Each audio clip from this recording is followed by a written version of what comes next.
जी नाज़रीन, खानपुर मां ख़बर शामिल कंदा हलूं। Khanpur press club Khanpur registered साल 2023 जे लाइ चूंडियल उहिदेदारनि खे मुबारकूं ॾियण जो सिलसिलो जारी। पीपी अॻवान टाउन कमेटी खानपुर वार्ड 3 जे चूंडियल काउंसलर सेठ नाज़िम हुसैन आराई ऐं शहरी इत्तेहाद जो अॻूणो चेयरमैन ऐं महिरान टीचर्स एसोसिएशन जे अॻूणे मरकज़ी सदर उस्ताद Mohammad Qasim Pathan, PP taluka information secretary Ghulam Mustafa Abro, PP अॻवान आबिद अली आगाणी, अब्दुल्ला सुमरो चौधरी बाबर, शहर के मुअज़्ज़िन रिटायर्ड हेडमास्टर उस्ताद मोहम्मद असलम आराई, सैयद लाल शाह ऐं ॿियनि पारां खानपुर प्रेस क्लब कोची चूंडियल सरपरस्त आला ख़ालिद Ahmad Ansari,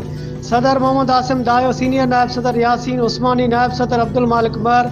general secretary Yasin Abro, joint secretary Zubair Abro, information secretary Ali Hassan Dayo, खजानची मोहम्मद सरवर राजपूत, एग्जीक्यूटिव कमेटी मेंबरन मोहम्मद परेल अबड़ो,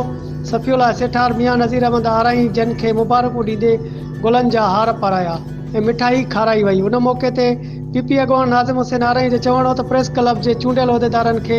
मुबारकूं ऐं उमेद कयूं था त प्रेस क्लब जो इदारो जेको हमेशह शहर जे इज्तिमाही मसइलनि बाबति लिखंदो रहियो आहे ऐं मज़लूमनि जो साथी रहियो आहे, प्रेस क्लब जा साफ़ी दोस्त पंहिंजे कलम जे ज़रिए हक़ सच जो आवाज़ बुलंद रखंदा ईंदा। Report Khanpur news team.